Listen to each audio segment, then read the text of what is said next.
Welcome to this week's podcast.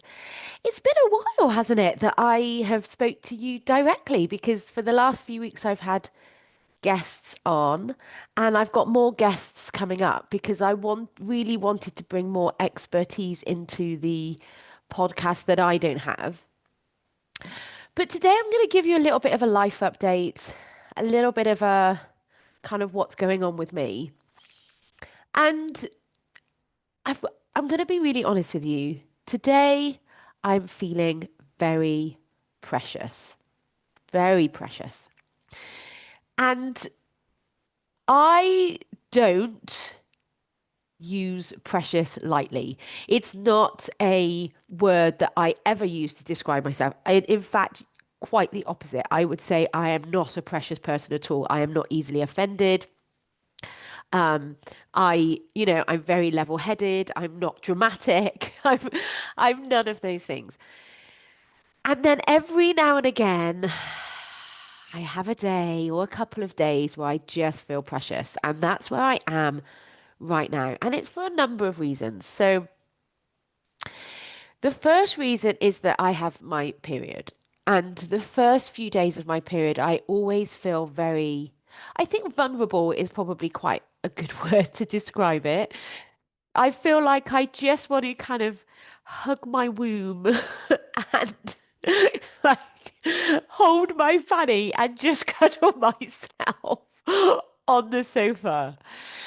And I'm laughing at that, but a few years ago, I really judged myself for feeling that way. Now I just accept that's how I'm feeling and it's not a problem. I can still go about doing my essentials in the day, but actually, there's less tension attached to that when I just let myself feel like it. When I maybe give myself a little bit of space in my day to sit on the sofa, cuddle up without judgment and without shame. So that's one reason. Sorry, my nose has just got really snotty, so I'm sorry if you can hear that on through the recording. And definitely you're going to be able to see me blowing my nose now on YouTube. But this is all about real. I don't edit my podcast because this is real life, right? And I'm here for real. I'm not here for fake. Hence why I've just also realized that my son's Halloween costume is screwed up on the sofa behind me. If you're listening to this on your podcast provider, maybe come and see it on YouTube because you can see it's all screwed up. It's actually a dinosaur, one of those blow up dinosaurs. It's Halloween. I'm recording this on the 31st of October. Um, so I'm here for real. Um, the other thing that's making me feel quite precious today is yesterday I went to a celebration of life. So I work with a local business. I life coach their staff. They have about 250 members of staff, and I've coached up until this point about 80 of them. One of my very regular clients that I've had since I started coaching there had a heart attack and died very suddenly. And it was a real shock and incredibly sad. He was the same age as I am and such a lovely person. And I was very, very honored to be invited to his celebration of life yesterday. And because he worked in their local office, which is a while away from where I live, a number of the people that worked out of that office were there, and I have coached them. So yesterday, fortunately, Johnny was willing to drive me there because it was 4.5 hours to get there because the M25 was shut. It only took us 2.5 hours to get back, but he loves driving. I mean, I love driving, but I would have been very tired. I wouldn't have been able to drive back. I would have been very tired. But it was a really beautiful opportunity to celebrate him and also to meet people that I've only ever seen on a screen. So actually, when you meet someone in person and you get to feel their energy, it's such a beautiful moment. And I am so very privileged in my position as a coach because you really get to know somebody. People say things to me that they wouldn't say to anybody else in their whole life. And I see this as a huge privilege. The fact that I'm able to hold space for them um, is a real privilege. And I had the privilege of also coaching his wife, who I got to meet in person yesterday. And one of the things I loved about James, the person that died so much, was how much he loved his family and how much he loved his children. And so today I just feel very sad, very privileged, very honored to have the skills that I have, to have been able to give people the space that they needed for whatever they needed in that time. And up until this point in my career, I've now coached for thousands of hours across hundreds of people at different ages. I was thinking this the other day. The youngest person I've coached was 12. The oldest person I currently coach is 82. And there isn't a topic that I haven't yet coached through. And it kind of all boils down to the same thing. We are not taught how to deal with our emotions. So when we experience a negative emotion, society's conditioning tells us something's gone wrong, but nothing has. And because I've learned this skill and I hold space for people that are going through this and I teach people how to do it and I practice it myself, there's a piece on the other side of being okay, not being okay. Whereas when you're always trying to be happy and positive and joyous, there's no peace. There's no peace on the other side of that. So having experienced that yesterday, the deep sadness and also the deep joy of seeing these people that loved James so very much, um, being able to experience both of those extremes has left me today feeling vulnerable. And there's a difference between, so this isn't a mind management thing. This is an emotional management thing. This is giving your body the safety that it needs to feel how it needs to feel. Because as cavemen, when we lived back in our cavemen days, any negative emotion literally meant danger. So anxiety enabled us to get up and go and look for food. Guilt kept us part of a tribe. Fear made sure that we were looking out for something that was going to eat us. So our negative emotions had an evolutionary advantage when we were that primal. But we're not primal anymore. But that part of our brain hasn't changed. So when we experience an emotion, a negative emotion, that part of our brain then thinks our life is under threat. So then our body is now ready to fight or freeze. That survival instinct of fawning or fight, flight, freeze or fawn. So because I know that my body and my nervous system just needs comforting. And comfort will look different for you than it does for me.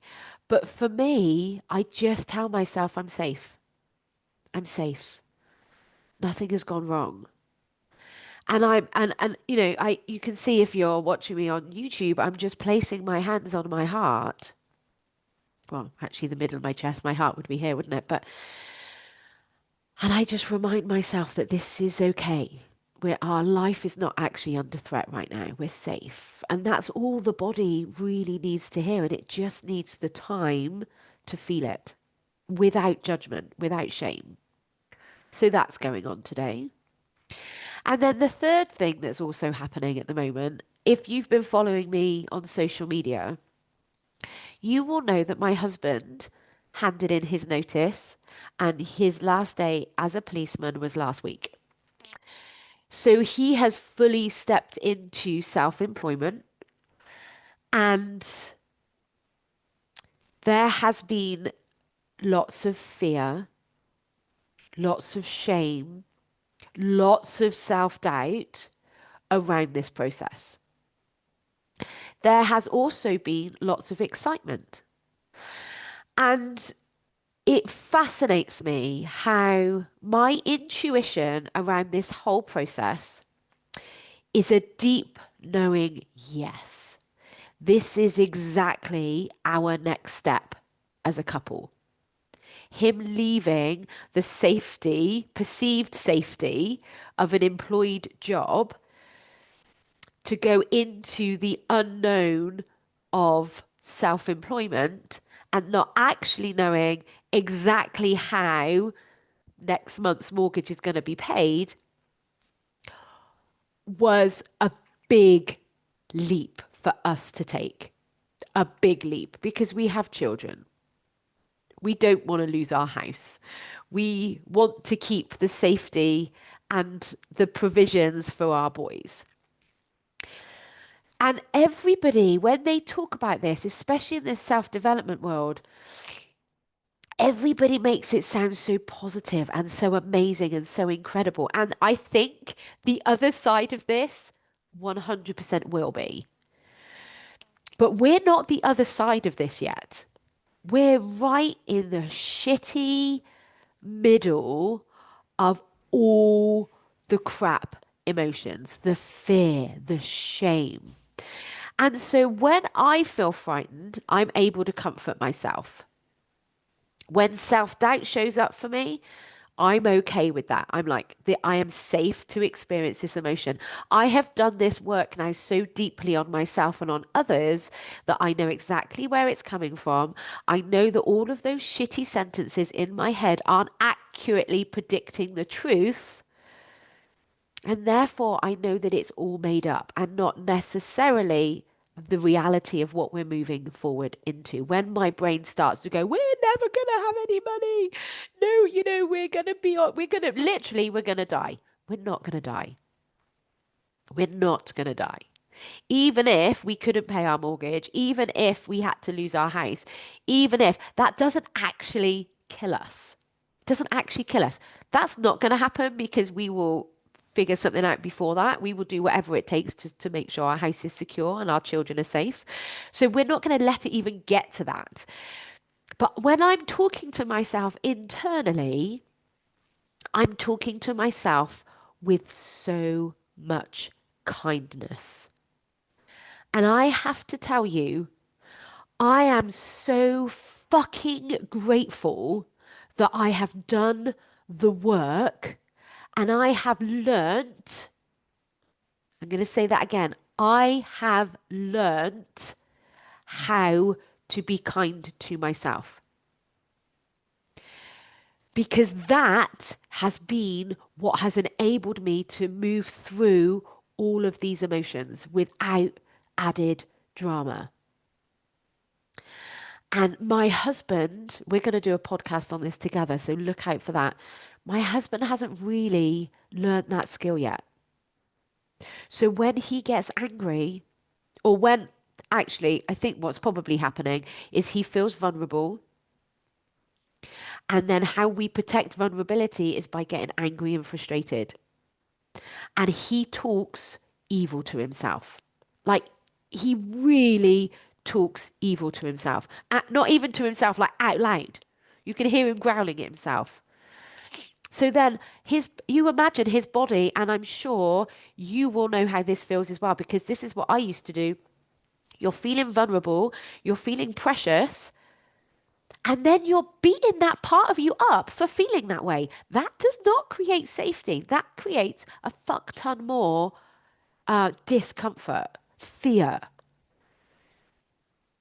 And so the difference has been being able to talk kindly to myself. Being able to go, okay, Sue, that's my primal brain's name. I'm not going to let that worst case scenario happen. I will go and stack shelves in Tesco's if that's how I have to pay my bills. It's not actually going to get to that point. But I'm saying that with so much kindness because that part of me is freaking out. And if I was going to say, so if I then said exactly the same words in a frustrated, angry, judgment tone of voice, it would sound like, I'm not going to let it get to that point, Sue. I will go and stack shelves in Tesco's. No safety, no calm, no kindness. Exactly the same words, very different intention of dialogue. And so when you are experiencing any form of negative emotion, regardless of what it is, grief, shame, embarrassment, nervousness, anxiety, if you then talk to yourself like a complete bitch, you create more fear. Not less, more. And I really feel that if you and everybody in the world actually learned that they had a choice, they can shift how they talk to themselves, life becomes so much nicer. So much nicer. And I don't mean that shit doesn't happen because it does. People die, people lose their jobs. You know, it's natural to have concerns about where money's coming from. We can thank that anxiety because that's going to make us move towards getting money coming in. We don't have to beat ourselves up for that. Feeling vulnerable is not a problem. We don't have to beat ourselves up for that. And the way that I started doing that was really simple. I started to acknowledge when that bitchy voice started to come in. I started to hear, oh God, Nikki, you're so useless. Aren't you pathetic? Look at you. No one wants to hear what you have to say. And I would literally in my head go, we don't do that anymore, remember? That is no longer how we talk to ourselves. And I just started there. I just started there. And I didn't engage in any form of shitty bitch talk. But it takes a decision. It takes a very conscious decision to decide that you don't talk to yourself like that ever again. And you will fall into it. And that's okay. When you fall into it, you catch yourself and you go, oh, remember, I'm learning how to be kind to myself. I am learning how to be kind to myself. Please don't just listen to this podcast and thinking, oh, that's really nice. Isn't that lovely? Listening to this podcast and not actively practicing what I've just taught you, you've pretty much just wasted, I don't know, how long have I been talking? Half an hour of your time? If you're going to give yourself half an hour, then also give yourself permission to have the couple of seconds when your bitch talk comes in to learn not to do it. Because that's where the transformation comes in. It's not coming and talking to me one on one. It's not listening to a podcast. It's not reading a book. It's not consuming all the YouTube videos. What makes the difference is you going away and practicing. It's like going to a gym, chatting to your mate in the gym for an hour, not doing anything in the gym, walking out and going, well, the gym's a waste of time. I'm not getting fitter. I'm not getting stronger. No, because you're not practicing the things. It's like cooking. You don't learn to cook and then all of a sudden everyday food meals just appear in front of you. You have to cook every day in order to have food. Or you need to prepare something. It doesn't just appear in front of you on a plate. And managing your mind and managing your emotions and learning to stop talking like a bitch takes practice. And I really feel that the best way and the quickest way to learn that skill is by having someone support you. It is by having a coach. It is by having a therapist.